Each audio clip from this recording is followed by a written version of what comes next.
laço se fechou no pescoço de Joana Pereira da Silva com o mesmo ranger seco da corda que matara sua mãe 20 anos antes. Mesma árvore, mesmo galho, mesma justiça tardia. A sinhá de 42 anos se debatia como um peixe fora d'água, os pés procurando o chão que não existia mais. O cavalo baio recuou 2 passos, assustado com o barulho dos saltos, batendo contra o tronco da mangueira centenária. Agora você sabe o que é morrer devagar, Sinha, sussurrou Esperança, segurando firme as rédeas do animal. Suas mãos calejadas não tremiam. 20 anos de ódio haviam endurecido cada músculo, cada pensamento, cada batida do coração. A mulher que balançava acima dela era a mesma que ordenara o enforcamento de Rosa, sua mãe, por roubar um punhado de farinha para alimentar uma criança faminta. Por favor, gemeu Joana, as palavras saindo estranguladas. Eu te dou a alforria. Esperança riu, um som sem humor, seco como galho quebrado. Minha mãe também implorou, lembra? Disse que tinha uma filha de 5 anos para criar. Você respondeu que escrava não devia ter filhos se não podia alimentá-los. O rosto de Joana começou a ficar roxo. As veias do pescoço saltavam como cordas esticadas. Os olhos, antes altivos e cruéis, agora suplicavam por uma misericórdia que ela jamais oferecera a ninguém. 20 anos eu esperei por este momento, continuou Esperança, observando cada segundo da agonia alheia. 20 anos sonhando com o dia em que você ia sentir o mesmo medo que minha mãe sentiu. O corpo de Joana estremeceu. Um espasmo final percorreu suas pernas antes de ficarem imóveis. O silêncio desceu sobre a fazenda Monte Belo como um manto pesado. Esperança aguardou mais 5 minutos, certificando-se de que a vida havia partido completamente. Depois soltou as rédeas e deixou o cavalo galopar de volta à casa grande, sem cavaleira. A mangueira centenária testemunhara muitas mortes, mas essa era diferente. Pela primeira vez em décadas, a árvore da morte havia servido à justiça dos oprimidos. Esperança olhou para o corpo balançando devagar na brisa da tarde e sussurrou para as sombras. Descanse em paz, mãe. A dívida está paga, mas aquilo era apenas o começo. A fazenda Monte Belo ainda não sabia que a cozinheira quieta e obediente guardava outros segredos, outros planos, outras promessas feitas no escuro da senzala, quando o choro dos açoitados ecoava pela madrugada. Joana fora apenas a primeira. Os feitores que riram enquanto Rosa morria ainda respiravam. O filho mais velho da patroa, que estuprara meninas escravas desde os 15 anos, ainda dormia tranquilo na casa grande. O administrador que contava cada grão de milho, mas deixava crianças morrerem de fome, ainda caminhava altivo pelos cafezais. A tarde caía sobre o Vale do Paraíba, tingindo o céu de vermelho como sangue. E Esperança caminhava de volta à senzala, carregando 20 anos de raiva finalmente saciada, pelo menos em parte. O ano era 1851, e a fazenda Monte Belo acordaria no dia seguinte sem sua senhora. Mas a história que começara 2 décadas antes, com uma mãe enforcada por amor a uma filha, estava longe de terminar. A fazenda Monte Belo estendia-se por 1000 alqueires no coração do Vale do Paraíba, suas terras férteis pintadas pelo verde intenso dos cafezais que se perdiam no horizonte. Era março de 1851, e a propriedade da família Silva respirava a prosperidade construída sobre o suor e o sangue de 200 cativos. A casa grande erguia-se majestosa no alto da colina, suas janelas de vidro europeu refletindo o sol como olhos vigilantes sobre a senzala que se esparramava vale abaixo. Joana Pereira da Silva havia herdado aquela pequena nação escravocrata do marido morto, junto com os métodos brutais que mantinham a ordem. Mulher de 42 anos, cabelos grisalhos sempre presos em coque severo, ela governava com um punho de ferro envolvido em luva de pelica francesa. Sua voz ecoava pelos corredores da fazenda como chicote estralando no ar. Os escravos baixavam os olhos quando ela passava, sabendo que um olhar direto poderia resultar em açoite público. Disciplina, dizia ela aos visitantes que vinham admirar a produtividade de Monte Belo. É o que separa uma fazenda próspera de um antro de vagabundos. A disciplina de Joana incluía enforcamentos públicos realizados sempre na mangueira centenária que crescia no centro do terreiro da senzala. A árvore fora plantada pelo primeiro Silva a pisar naquelas terras há mais de 100 anos, e suas raízes haviam bebido tanto sangue quanto água da chuva. Era ali que os castigos exemplares aconteciam, sempre às sextas-feiras, depois do toque do sino que encerrava o trabalho. Esperança crescera vendo aquela árvore como um monstro verde que devorava gente. Nascera na senzala grande em 1826, filha de Rosa, uma mulata alta e magra que trabalhava na roça desde os 12 anos. Rosa tinha mãos gentis e voz doce. Cantava para a filha nas noites quentes de verão. Contava histórias de uma África que ela mesma nunca conhecera, mas que vivia em sua memória como herança dos pais. Um dia, filha, vamos ser livres, sussurrava Rosa, embalando Esperança no colo. Um dia vamos caminhar por onde quisermos, comer quando tivermos fome, dormir em cama macia. A menina acreditava. Aos 5 anos, o mundo parecia cheio de possibilidades, mesmo dentro dos limites estreitos da fazenda. Esperança brincava com outras crianças escravas entre os pés de café, inventava bonecas com sabugos de milho, corria descalça pela terra vermelha que grudava nos pés como promessa de pertencimento. Tudo mudou numa noite de junho de 1831. Rosa não comia há 2 dias para que a filha pudesse ter sua ração completa de farinha. A seca havia castigado a região, a colheita fora magra, e Joana decidira cortar as rações dos escravos pela metade. Negros gordos trabalham devagar, justificava ela. Rosa emagrecia a olhos vistos, as costelas desenhando-se sob a pele escura, mas insistia em dar sua porção de comida para a Esperança. Na madrugada daquela sexta-feira fatídica, quando a fome apertou mais forte do que o medo, Rosa escorregou até o depósito de mantimentos. Não queria muito. Apenas um punhado de farinha para fazer um mingau aguado que acalmasse o choro da filha. Suas mãos tremiam quando abriu o barril, seus ouvidos atentos a qualquer ruído que pudesse denunciar sua presença. Mas o feitor João Pestana estava à espreita. Homem baixo e atarracado, de bigode sujo e olhos pequenos como de porco, ele gostava de rondar a senzala durante a madrugada, procurando desculpas para aplicar castigos. Viu Rosa pegar a farinha e esperou que ela voltasse para a senzala antes de dar o alarme. "Ladra!" gritou, acordando toda a fazenda. "Peguei a negra Rosa roubando mantimento." Rosa foi arrastada da senzala ainda em camisola, Esperança agarrada às suas saias como carrapato em couro de boi. A menina chorava sem entender o que estava acontecendo. Por que os homens brancos pegavam sua mãe com tanta violência? Por que ninguém fazia nada para ajudar? "Não toquem na minha filha!" gritava Rosa, lutando contra as cordas que prendiam seus pulsos. "Eu roubei sozinha. A menina não sabia de nada." Joana apareceu na varanda da casa grande ainda de camisola e roupão, o cabelo solto pelos ombros, uma vela na mão direita. Observou a cena com a frieza de quem analisa gado no curral. Rosa ajoelhou-se diante da casa grande, ainda abraçada à filha que tremia de medo. "Por favor, sinhá", suplicou Rosa. "Eu só peguei um punhado de farinha. Minha filha estava com fome há 3 dias. Escrava não devia ter filhos se não pode alimentá-los", respondeu Joana, a voz cortando o ar da madrugada como navalha. "João, prepare a corda. Vamos dar o exemplo ao amanhecer." Esperança não entendeu as palavras, mas sentiu o desespero da mãe se intensificar. Rosa começou a soluçar, abraçando a filha com força de quem se despede. "Seja forte, minha menina", sussurrou no ouvido de Esperança. "Cresça forte e nunca esqueça quem matou sua mãe." Separaram Rosa de Esperança na força. A menina ficou com Benedita, uma escrava mais velha que cuidava das crianças órfãs, enquanto Rosa era levada para passar sua última noite numa solitária cavada no chão, úmida e escura como túmulo aberto. O amanhecer chegou cinzento e frio. Toda a senzala foi obrigada a assistir ao enforcamento. Joana queria que vissem o que acontecia com quem roubava da família Silva. Rosa subiu no banco improvisado debaixo da mangueira centenária, com a dignidade de rainha, indo para a coroação. Olhou para a filha uma última vez e sussurrou: "Te amo, Esperança.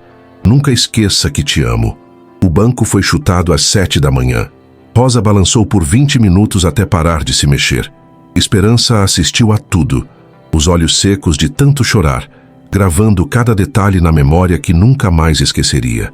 O som da corda rangendo, o rosto da mãe ficando roxo. Os risos dos feitores celebrando mais um exemplo dado. Agora vocês sabem, disse Joana para os escravos reunidos. Quem mexe no que é meu, morre, e morte lenta, para aprender direito. Enterraram Rosa numa cova rasa atrás da senzala, sem cruz, sem nome, apenas mais um monte de terra vermelha que se confundia com o chão. Esperança ficou ajoelhada ali por 3 dias, sem comer, sem beber, apenas sussurrando promessas para a terra úmida. Vou crescer forte, mãe. Vou aprender tudo o que preciso aprender. E um dia, juro pela sua alma, essa mulher vai morrer do mesmo jeito que você morreu. Benedita tentou levar a menina para dentro da senzala.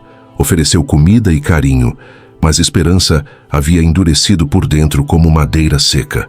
Aos 5 anos, descobrira que o mundo era dividido entre quem mata e quem morre, e decidira que nunca mais seria do segundo grupo. A menina cresceu calada e obediente, trabalhando na roça desde os 8 anos, depois na casa grande quando Joana descobriu que ela tinha jeito para cozinhar. Esperança aprendeu a temperar carnes, a fazer doces franceses, a servir jantares elegantes para os convidados que vinham admirar a prosperidade de Monte Belo. Aprendeu também a escutar conversas, a observar hábitos, a mapear as rotinas da família que matara sua mãe. Durante 15 anos, fingiu ser a escrava perfeita. Nunca reclamou, nunca questionou ordens, nunca deu motivos para castigos. Joana chegou a elogiá-la diante das visitas. Esta aqui é minha cozinheira Esperança, exemplar de obediência. Nunca me deu trabalho desde pequena. Se ela soubesse que todas as noites Esperança ajoelhava diante da janela do quarto, que dividia com outras escravas domésticas, e renovava a promessa feita no túmulo da mãe. Se soubesse que a cozinheira exemplar estudava cada movimento da patroa, decorava seus horários, suas preferências, suas manias. Se soubesse que por trás dos olhos baixos e respeitosos fervilhava uma sede de vingança que crescia a cada dia como tumor maligno. Mas Joana não sabia de nada disso. Para ela, Esperança era apenas mais uma peça na engrenagem que mantinha Monte Belo funcionando como relógio suíço. Uma escrava que sabia seu lugar e nunca ousaria desafiá-la. Não imaginava que aquela mulher de 25 anos, magra e silenciosa, carregava a paciência mortal de uma cobra, esperando o momento exato de dar o bote. O momento chegou numa tarde de março de 1851, quando Joana decidiu cavalgar sozinha até a mangueira centenária. Fazia isso às vezes quando queria relembrar os bons tempos, ou simplesmente contemplar o símbolo de seu poder absoluto sobre a vida e a morte na fazenda. Esperança viu a patroa sair da casa grande montada no cavalo baio e soube que chegara a hora. 20 anos de espera haviam terminado. A promessa feita diante do túmulo da mãe finalmente seria cumprida. Esperança terminou de lavar os pratos do almoço, pendurou o avental no prego da cozinha e caminhou devagar até o quarto das escravas domésticas. Do baú de madeira tosca que guardava seus poucos pertences, retirou a corda que vinha preparando há meses. Era forte, feita com fibras de algodão trançadas com a mesma técnica que Rosa lhe ensinara para fazer brinquedos de criança. Ironia do destino. As mãos da mãe haviam ensinado a filha a fazer o instrumento de sua vingança. Escondeu a corda debaixo do vestido e saiu da casa grande pelos fundos, seguindo a trilha que levava à mangueira centenária. Seus pés conheciam cada pedra, cada buraco, cada raiz que despontava da terra. Havia percorrido aquele caminho milhares de vezes em sonhos, sempre se imaginando caminhando em direção à justiça que não vinha do céu nem dos homens, mas de suas próprias mãos. Joana estava parada debaixo da árvore, ainda montada no cavalo, observando o galho que servira de patíbulo para tantos escravos ao longo dos anos. Parecia perdida em pensamentos, talvez relembrando enforcamentos passados, como quem folheia álbum de fotografias. Não percebeu Esperança se aproximando por trás, até que foi tarde demais. «Boa tarde, sinha Joana», disse Esperança, a voz calma como água parada. A patroa se virou na cela, surpresa. Esperança estava a poucos metros de distância, as mãos escondidas nas dobras do vestido, o rosto sereno como de santa pintada em igreja. Esperança, o que você está fazendo aqui? Não devia estar preparando o jantar? O jantar pode esperar, Sinha. Hoje temos assuntos mais importantes para resolver. Algo no tom de voz da escrava fez Joana franzir as sobrancelhas. Pela primeira vez em 20 anos, Esperança não baixara os olhos diante da patroa. Seus olhos escuros fixavam os dela com intensidade perturbadora. Que assuntos? Do que você está falando? Esperança deu mais um passo à frente. O cavalo empinou as orelhas, sentindo a tensão no ar. Você não se lembra de mim, não é mesmo, Sinha? Perguntou Esperança, tirando a corda debaixo do vestido devagar, como quem revela presente esperado. Quer dizer, você se lembra da cozinheira obediente, da escrava que nunca deu trabalho, mas não se lembra da menina de 5 anos que viu a mãe morrer nesta mesma árvore. O rosto de Joana empalideceu. Suas mãos apertaram as rédeas com força. Esperança, mas você não passa de uma escrava. Como ousa me dirigir a palavra desse jeito? Minha mãe também era apenas uma escrava, respondeu Esperança, começando a fazer um laço na ponta da corda. Rosa, lembra dela? Mulata alta, magra, que cantava baixinho enquanto trabalhava na roça. Você mandou enforcar ela por pegar um punhado de farinha para me alimentar. Joana tentou fazer o cavalo recuar, mas Esperança foi mais rápida. Saltou à frente do animal e agarrou as rédeas com uma das mãos, mantendo a corda com a outra. Solta esse cavalo! Gritou Joana. Eu sou sua senhora. Você não tem direito nenhum de me tocar. Direito? Esperança riu, o mesmo som seco e sem humor que fizera durante o enforcamento. Minha mãe tinha direito de viver, tinha direito de alimentar a filha, tinha direito de não morrer por causa de um punhado de farinha que nem faria falta no seu depósito.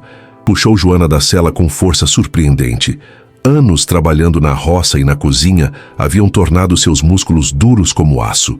A patroa caiu no chão, a saia rodada se sujando de terra vermelha. Por favor, murmurou Joana, tentando rastejar para longe.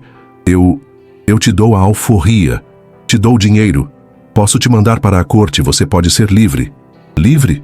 Esperança ajoelhou-se ao lado da patroa, a corda nas mãos tremendo levemente. Não de medo, mas de excitação.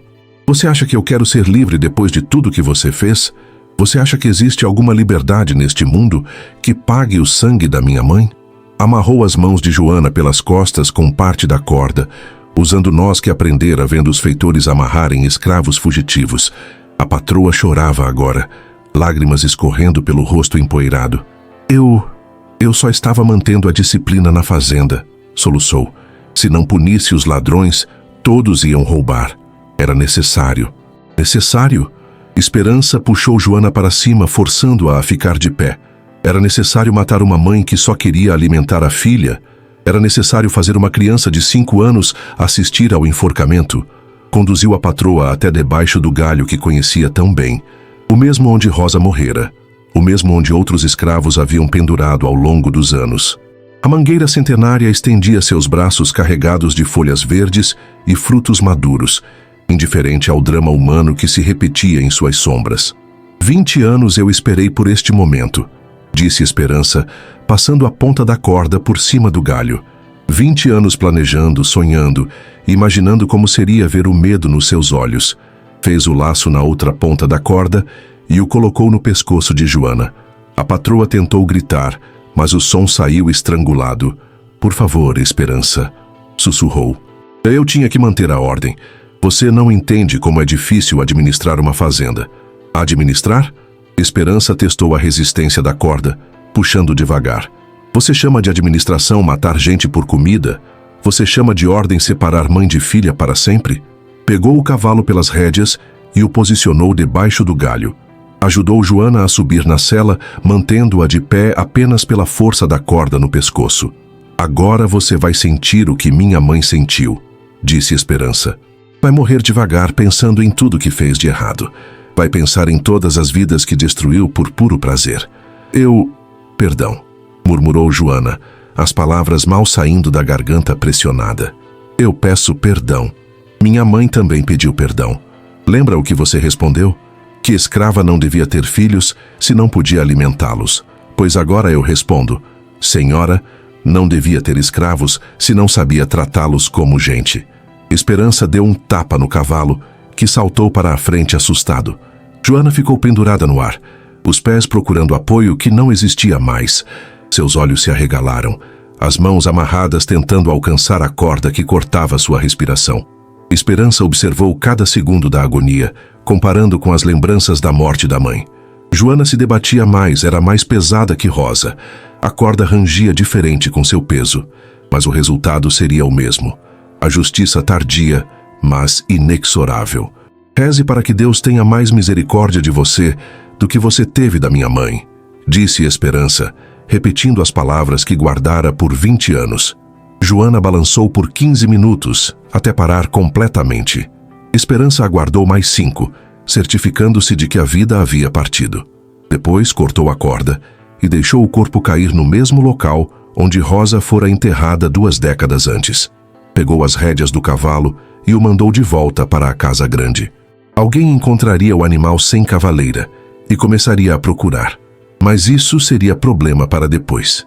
Naquele momento, Esperança só queria ficar alguns minutos sozinha com o corpo da mulher que destruíra sua infância. Ajoelhou-se ao lado de Joana e sussurrou: "Agora você sabe, Sinha. Agora você sabe como é morrer por causa da crueldade dos outros." Depois se levantou, limpou as mãos na saia e começou a caminhar de volta para a senzala. O sol se punha no horizonte, tingindo o céu de vermelho como sangue. Era hora de preparar o jantar para uma família que não sabia que havia perdido sua matriarca. Mas Esperança não ia preparar jantar nenhum. Havia outros planos para aquela noite, outras promessas para cumprir, outros débitos de sangue para quitar. A fazenda Montebello ainda não sabia, mas a morte de Joana era apenas o primeiro ato de uma tragédia que duraria até o amanhecer. Esperança entrou na senzala, quando as primeiras estrelas começavam a aparecer no céu. Os escravos estavam terminando o jantar de farinha aguada e feijão cozido sem sal, a mesma comida de sempre, servida em gamelas de madeira gastas pelo uso. O barulho das conversas baixas parou quando ela apareceu na porta. Todos sabiam que algo havia mudado. Talvez fosse o jeito como ela caminhava, mais ereta que o habitual. Talvez fosse o brilho diferente nos seus olhos. Ou talvez fosse simplesmente o fato de que, pela primeira vez em 20 anos, Esperança sorria. "Onde você estava, menina?" perguntou Benedita, a mesma escrava que a acolhera quando Rosa morreu. Agora velha de 60 anos, cabelos brancos como algodão, ainda cuidava das crianças e sabia quando algo não estava certo.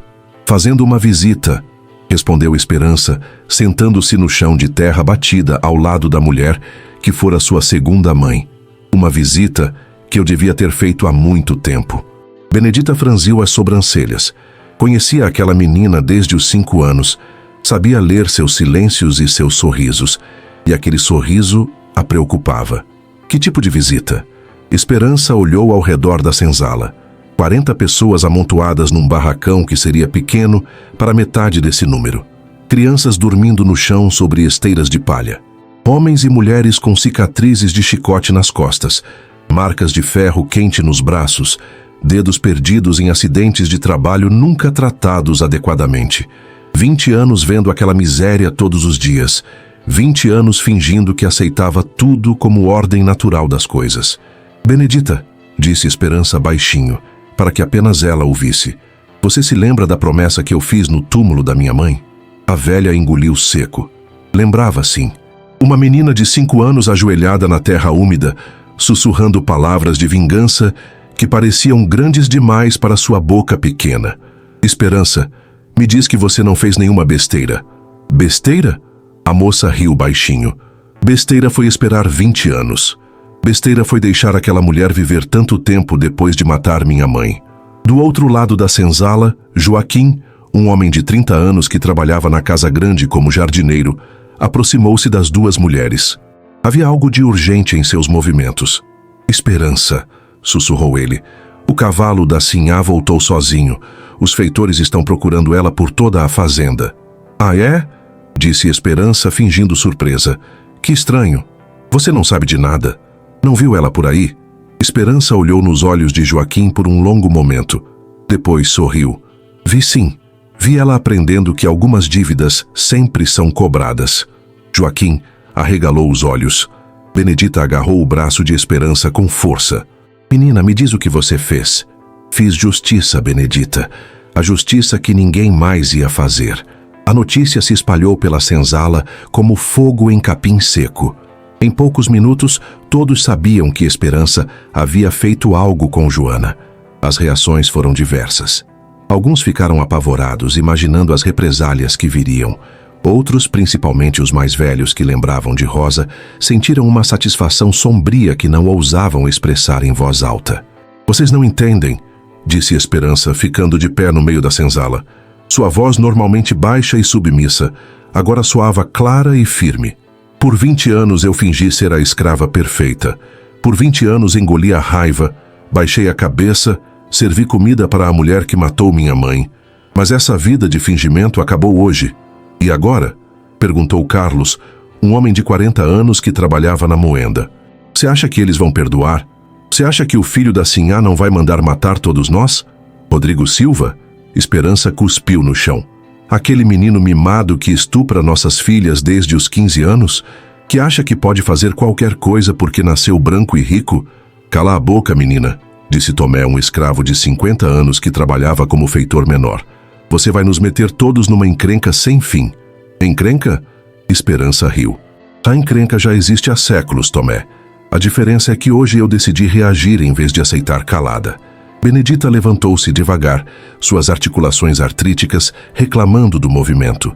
Aproximou-se de Esperança e colocou as mãos no rosto da jovem, forçando-a a olhar em seus olhos. Minha filha, sussurrou. Sua mãe não ia querer que você morresse por causa dela. Minha mãe morreu defendendo a filha, respondeu Esperança. Agora é minha vez de defender a memória dela. Do lado de fora da senzala, começaram a ouvir gritos e barulho de cascos. Os feitores haviam encontrado o corpo de Joana. Em poucos minutos, estariam ali procurando culpados. Escutem bem, disse Esperança para todos na senzala. Eu fiz o que fiz sozinha, vocês não sabem de nada. Nunca me viram sair daqui hoje à tarde. Nunca ouviram eu falar mal da Sinhá. Entendem? Esperança, começou Benedita. Não, Benedita. Eu não vou deixar que paguem pelo que eu fiz. Esta é minha briga. Sempre foi. O barulho lá fora se intensificou. Vozes raivosas se aproximavam da senzala. Esperança olhou pela última vez para as pessoas que haviam sido sua família por 20 anos e sussurrou. Se eu não voltar, contem para as crianças que houve uma escrava chamada Rosa que morreu por amor à filha, e que houve uma filha chamada Esperança que matou por amor à mãe. A porta da senzala se abriu com estrondo. João Pestana, o mesmo feitor que denunciara Rosa 20 anos antes, entrou acompanhado por outros 2 homens armados com chicotes e facões. Seus olhos pequenos e suínos vasculharam o ambiente até encontrarem Esperança. Você, disse ele apontando para ela. Venha aqui. Esperança não se moveu. Eu disse venha aqui, gritou João dando um passo à frente. Eu ouvi o que você disse, respondeu Esperança calmamente. Só não vou obedecer. O feitor ficou vermelho de raiva. Em 20 anos trabalhando na fazenda, nunca havia visto um escravo desafiá-lo abertamente. Você matou assim a Joana, disse ele, e agora vai pagar. Vou mesmo, concordou Esperança, mas não da forma que você imagina. Antes que João pudesse reagir, ela saltou para a frente e agarrou o facão da mão dele. O movimento foi tão rápido que o feitor nem teve tempo de se defender. A lâmina cortou sua garganta numa linha precisa, o sangue espirrando nas paredes da senzala. João Pestana caiu no chão, as mãos tentando conter a hemorragia, os olhos arregalados de surpresa. Era o mesmo homem que havia rido enquanto Rosa morria, o mesmo que havia açoitado dezenas de escravos ao longo dos anos, sempre sorrindo durante os castigos. Agora são 2, disse Esperança, limpando a lâmina na própria saia. Os outros 2 feitores recuaram, assustados. Nunca haviam visto uma escrava matar um branco. Era algo impensável, que contrariava toda a ordem estabelecida do mundo. Vocês querem ser os próximos? Perguntou Esperança, brandindo o facão ensanguentado. Os homens fugiram correndo, gritando por reforços. Esperança sabia que tinha poucos minutos antes que chegassem com mais armas, mais homens, talvez até capitães do mato da região. Voltou-se para os escravos da senzala, que a observavam em silêncio absoluto. Algumas mulheres choravam baixinho. As crianças se agarravam às mães, assustadas com o sangue que começava a formar uma poça no chão de terra batida. Agora vocês sabem, disse ela. É possível matar quem nos mata. É possível reagir em vez de aceitar. Vocês só precisam decidir se querem continuar sendo vítimas ou se querem ser gente. Saiu da senzala correndo, o facão ainda na mão, deixando para trás 20 anos de vida fingida. A fazenda Montebello acordara naquele dia com uma cozinheira obediente. Terminaria com uma guerreira sedenta de sangue. Mas a noite ainda era jovem, e Esperança tinha mais promessas para cumprir. A lua cheia iluminava os caminhos da fazenda Montebello quando Esperança chegou à casa grande. As janelas estavam acesas, vozes alteradas ecoavam pelos corredores. Rodrigo Silva, filho de Joana e novo senhor da propriedade, berrava ordens para feitores e capatazes que corriam de um lado para outro como galinhas sem cabeça. Aos 26 anos, o rapaz havia herdado a crueldade da mãe junto com a propriedade, mas não sua frieza calculista. Era impulsivo, violento, viciado no poder que exercia sobre os corpos e as vidas dos escravos. Esperança conhecia bem seus hábitos. Sabia que todas as quartas-feiras ele visitava a senzala das mulheres solteiras, escolhendo alguma para passar a noite. Sabia que gostava de bater nas meninas antes de estuprá-las, que considerava isso parte do prazer. Sabia que Joana fingia não ver, desde que o filho não engravidasse nenhuma escrava sem permissão. "Encontrem essa maldita!" gritava Rodrigo da varanda da casa grande. "Quero ela viva, vou fazer durar 3 dias de tortura antes de matar." Esperança sorriu nas sombras. 3 dias de tortura. O mesmo tempo que Rosa havia levado para morrer depois do enforcamento, quando Joana mandou que deixassem o corpo pendurado como exemplo. Rodrigo havia herdado a criatividade sádica da mãe. Contornou a casa grande por trás, entrando pela porta da cozinha que conhecia como a palma da mão. Os outros escravos domésticos haviam fugido ou se escondido quando a notícia da morte de Joana se espalhou. O lugar estava vazio, apenas o eco de suas próprias pegadas acompanhando seus movimentos.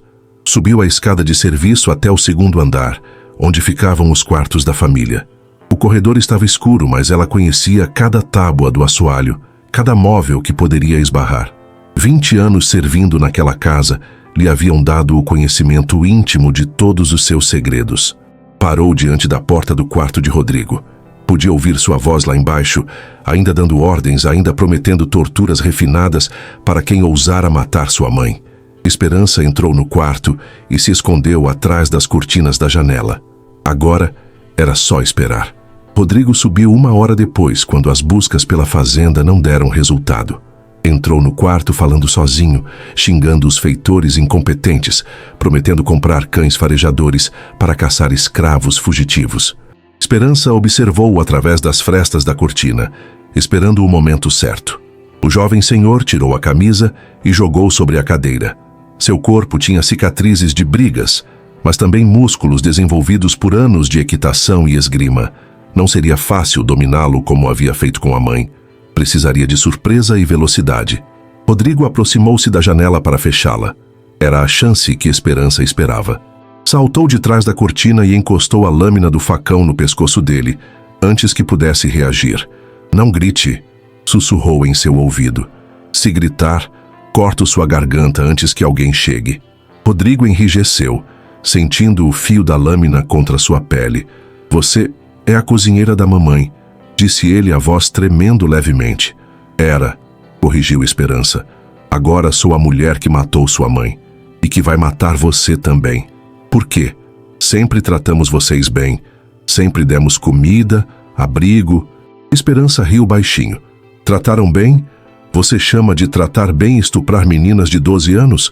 Você chama de tratar bem açoitar gente até a morte por qualquer besteira? Vocês são escravos", disse Rodrigo, tentando recuperar a arrogância mesmo com uma lâmina no pescoço. "É assim que as coisas funcionam. É a ordem natural." "Ordem natural?" Esperança pressionou o facão com mais força, fazendo um fio de sangue escorrer pelo pescoço dele. "A ordem natural é reagir quando alguém nos machuca. A ordem natural é matar quem mata nossa família." Forçou-o a caminhar até a cama. Com uma das mãos pegou uma corda da cortina e amarrou seus pulsos aos pés da cabeceira. Rodrigo tentou resistir, mas a lâmina no pescoço o mantinha imóvel. O que você vai fazer comigo? A mesma coisa que você fazia com nossas meninas, respondeu Esperança.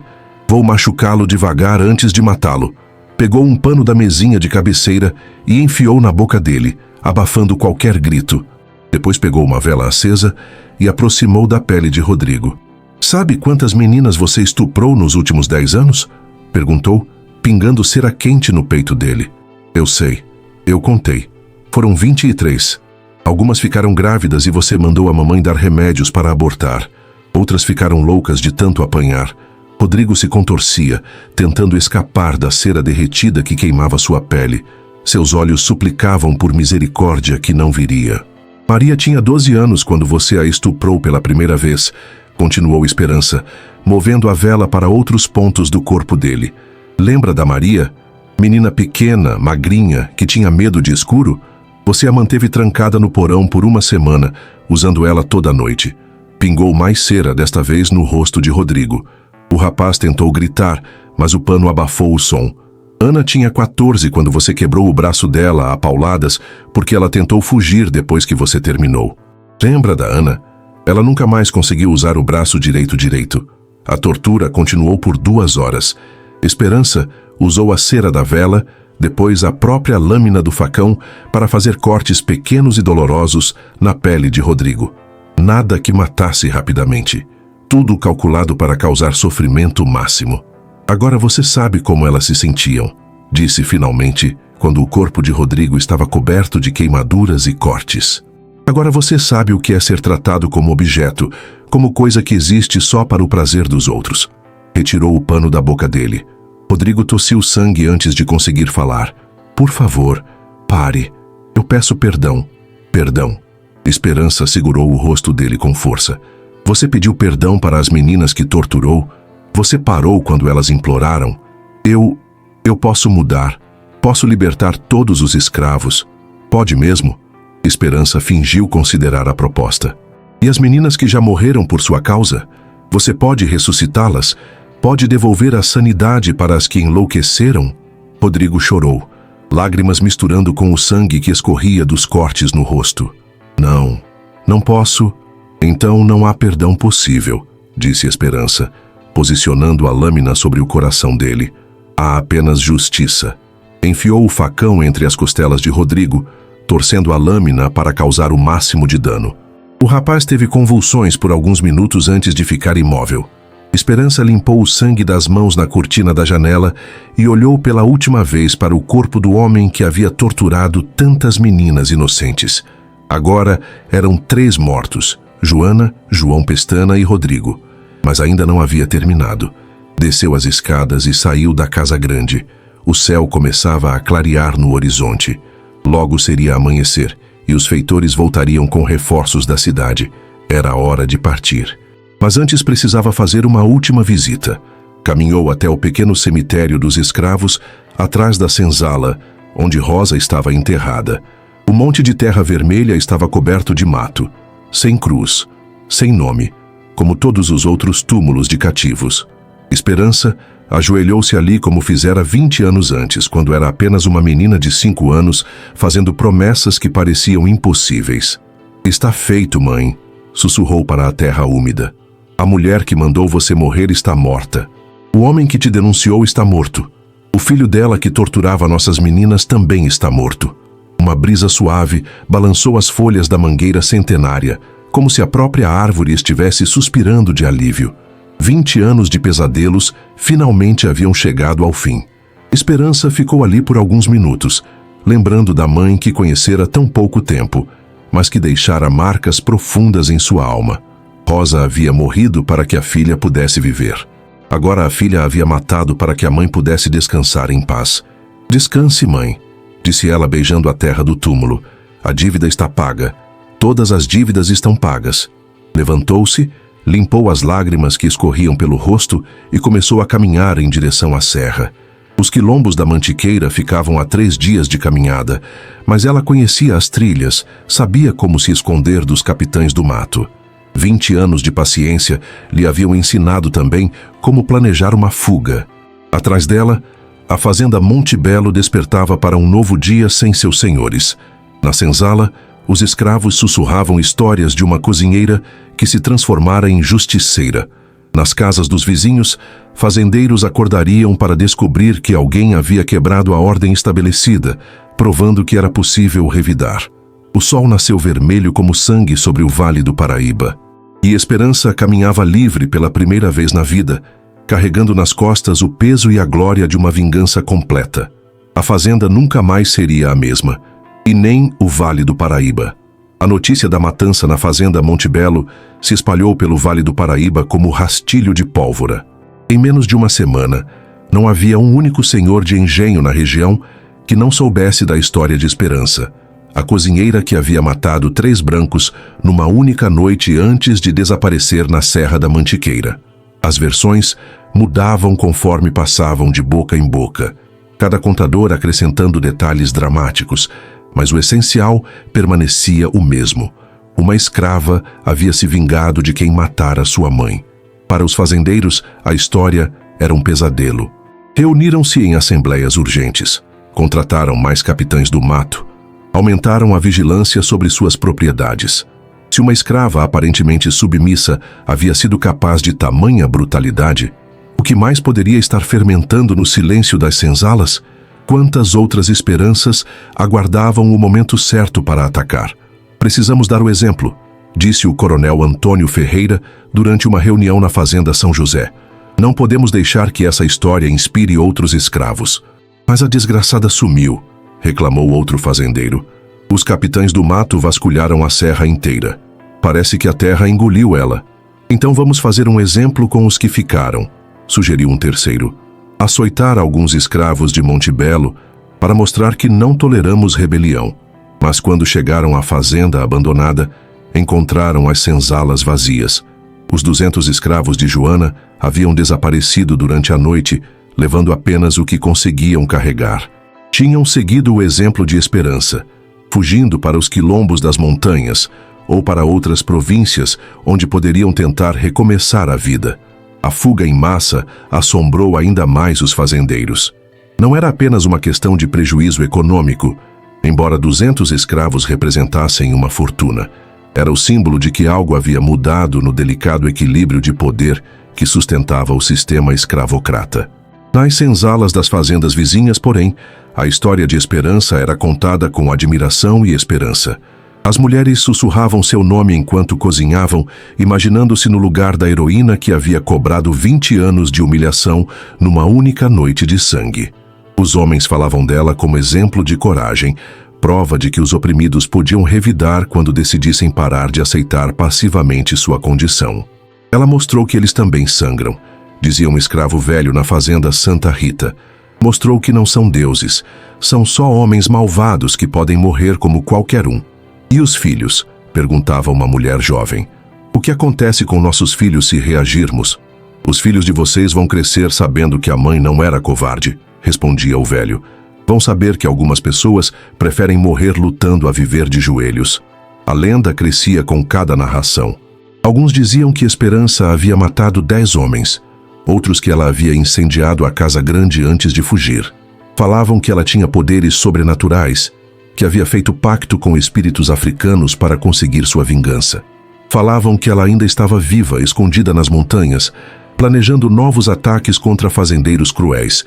A verdade era mais simples e mais poderosa que qualquer lenda. Esperança havia realmente chegado ao quilombo de Pedra Branca, escondido numa gruta natural da Serra da Mantiqueira.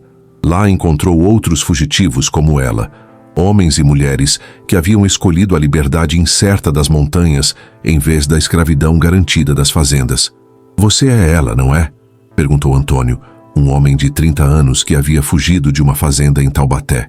A mulher que matou os senhores de Monte Belo. Sou, respondeu Esperança simplesmente. E vocês? Também cansaram de apanhar calados. Eu matei o feitor que estuprou minha irmã, disse Antônio. Ela matou ele. Apontou para uma mulher de 40 anos, chamada Benedita. Envenenou o senhor que açoitou o filho dela até a morte. E ele? Esperança olhou para um rapaz jovem de no máximo 18 anos. Incendiei a casa grande depois que mataram meu pai a pauladas, respondeu o garoto. Me chamo Miguel. O quilombo tinha 50 pessoas, todas com histórias parecidas. Todas haviam chegado ao limite da resistência passiva e decidido reagir. O líder era um homem chamado João Grande, ex-escravo de 60 anos, que havia fugido décadas antes e transformado aquele pedaço de montanha num refúgio para os que não aceitavam mais a condição de propriedade. "Vocês sabem o que fizeram?" perguntou João Grande durante a primeira reunião com os novos chegados. "Vocês não apenas fugiram, vocês mataram. Agora eles vão vir atrás com tudo." "Que venham", disse Esperança. "Se vierem sozinhos, matamos um por vez. Se vierem em grupo, morremos lutando. Pelo menos nossos filhos vão saber que reagimos." "Nossos filhos?" Uma mulher jovem chamada Francisca, grávida de 7 meses, tocou a barriga. "Que futuro estamos construindo para eles?" "Um futuro onde eles não vão precisar baixar a cabeça para ninguém", respondeu Esperança. "Um futuro onde eles vão saber que são gente, não bichos de carga." A primeira expedição de Capitães do Mato chegou ao quilombo 3 meses depois. Eram 10 homens armados com espingardas e facões, comandados por um tal coronel Mendanha, famoso por sua brutalidade na caça aos fugitivos. Esperavam encontrar escravos assustados, dispostos a se entregar em troca de castigos menos severos. Encontraram uma emboscada. Esperança havia ensinado aos quilombolas tudo o que aprendera sobre paciência e planejamento. Eles conheciam cada trilha, cada esconderijo, cada ponto vulnerável da montanha. Quando os capitães do mato subiram pela trilha principal, foram recebidos com pedras atiradas do alto, galhos armados como lanças, armadilhas feitas com cipós e espinhos. "Desgraçados!" gritou Mendanha quando sua montaria tropeçou numa cova disfarçada. "Saiam daí e lutem como homens." "Homens!" A voz de Esperança ecoou entre as pedras, sem que pudessem localizá-la. "Você chama de homens os que caçam gente como se fosse bicho? Você é a tal Esperança", gritou o capitão. "Entregue-se e eu prometo que sua morte será rápida." "Minha mãe também recebeu essa promessa", respondeu ela. "Mentira, vocês gostam de fazer sofrer." A batalha durou 3 horas. No final, apenas 2 capitães do mato conseguiram escapar, feridos e sem armas. Mendanha ficou na montanha, com uma lança atravessada no peito e os olhos comidos pelos urubus. A notícia da derrota se espalhou mais rápido que a história original.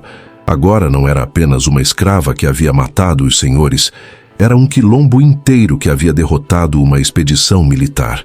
Os fazendeiros do Vale do Paraíba começaram a dormir com armas debaixo da cama. "Eles estão se organizando", disse o coronel Ferreira durante outra reunião de emergência. "Não são mais escravos isolados fazendo besteira. É guerra." "Guerra?" riu outro fazendeiro nervosamente. "Contra um bando de negros fugidos?" "Negros fugidos que já mataram 10 brancos", lembrou Ferreira. "Negros fugidos que conhecem nossas fazendas melhor que nós. Negros fugidos que não têm mais nada a perder." O medo se instalou no vale como nuvem pesada antes da tempestade. Fazendeiros começaram a contratar mais feitores, a construir muros mais altos ao redor das casas grandes, a proibir que escravos andassem sozinhos depois do anoitecer. Alguns chegaram ao ponto de dormir em quartos trancados, com pistolas carregadas ao lado da cama. Mas o medo dos senhores era a esperança renovada nas senzalas. A cada nova história que chegava do quilombo de Pedra Branca, mais escravos começavam a imaginar alternativas à resignação. Pequenos atos de sabotagem se multiplicaram pelas fazendas, ferramentas quebradas misteriosamente, animais que escapavam dos currais, incêndios acidentais em depósitos de mantimentos. "Vocês andaram conversando com alguém de Pedra Branca?" perguntou o feitor de uma fazenda em Lorena para um grupo de escravos suspeitos. "Não, senhor", responderam em coro. "Nós não sabemos de nada." Mas sabiam. Todos sabiam. A rede de comunicação entre as senzalas funcionava melhor que o correio oficial. Notícias do quilombo chegavam através de escravos alugados que trabalhavam em várias propriedades, de negros livres que transitavam entre as cidades, de mascates que subiam a serra vendendo bugigangas e traziam informações. Esperança se tornou um símbolo mais poderoso que qualquer líder político da época. Nas rodas de conversa noturnas, seu nome era sussurrado como senha para a coragem. Mães, Contavam sua história para os filhos como exemplo de que era possível reagir.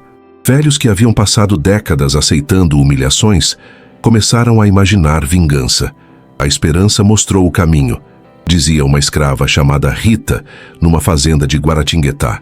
Mostrou que eles morrem igual a qualquer um quando a gente resolve parar de ter medo. Mas e depois? Perguntava outra. E depois que matamos eles? Depois a gente morre de cabeça erguida, respondia Rita. Melhor que morrer de joelhos. O quilombo de Pedra Branca cresceu rapidamente. De 50 pessoas passou para 100, depois para 200. Fugitivos chegavam todas as semanas, trazendo histórias de represálias brutais nas fazendas, mas também notícias de que a rebelião se espalhava. Outros quilombos estavam se formando em serras distantes. Escravos urbanos do Rio de Janeiro falavam em greves e sabotagens. Estamos começando uma revolução, disse Esperança durante uma assembleia do quilombo. Uma revolução que vai acabar com este sistema maldito de uma vez por todas. E se não conseguirmos? Perguntou alguém. E se eles trouxerem o exército? Então pelo menos vamos morrer sabendo que tentamos, respondeu ela. Melhor que morrer na senzala, sonhando com liberdade que nunca vem. João Grande, o líder oficial do quilombo, havia cedido a liderança prática para a Esperança. Aos 60 anos, reconhecia que ela tinha algo que ele nunca tivera. A capacidade de inspirar não apenas fuga, mas luta. Não apenas resistência, mas vingança. Você é diferente dos outros fugitivos que chegaram aqui, disse ele para a Esperança numa noite de lua cheia. Eles fugiam do sofrimento. Você veio atrás da guerra. Minha mãe morreu para me dar chance de viver, respondeu ela, olhando para as estrelas através da copa das árvores. Agora eu vivo para dar chance aos outros de morrer com dignidade. Morrer com dignidade é melhor que viver como escravo, disse Esperança.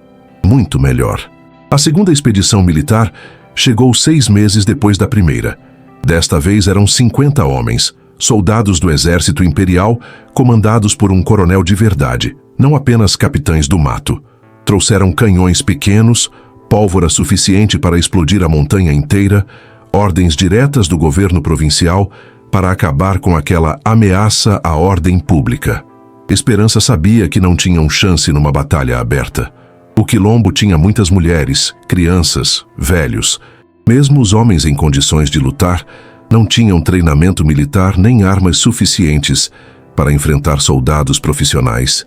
Temos 2 opções, disse ela durante a reunião de emergência. Fugimos para montanhas mais distantes ou lutamos aqui e morremos. E uma terceira opção? Perguntou Antônio, o homem de Taubaté. Qual? Descemos e atacamos as fazendas antes que eles nos cerquem aqui em cima.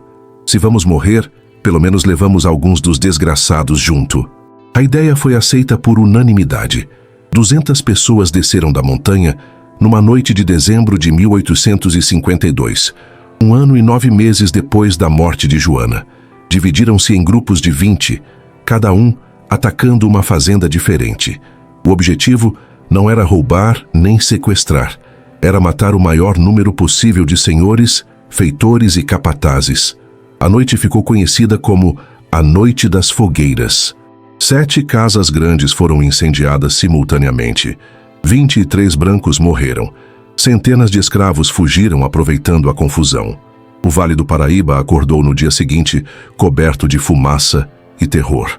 É o fim do mundo, dizia o coronel Ferreira, observando sua propriedade em chamas.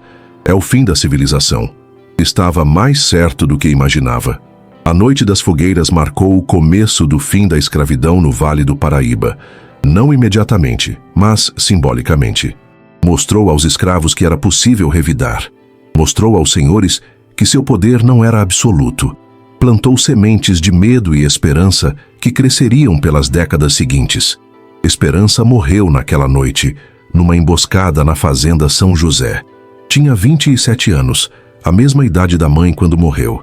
Caiu com 12 balas no corpo, ainda segurando a espingarda que havia tomado de um feitor. Suas últimas palavras, segundo testemunhas, foram: Rosa, mãe, estou indo te encontrar. Mas a morte de Esperança não encerrou sua história, apenas a transformou definitivamente em lenda. Nas décadas seguintes, toda vez que um escravo matava um feitor, Toda vez que uma senzala se rebelava, toda vez que uma fazenda era incendiada misteriosamente, as pessoas sussurravam: foi obra da esperança. Mas a esperança não morreu, o corpo morreu, mas a ideia continua viva.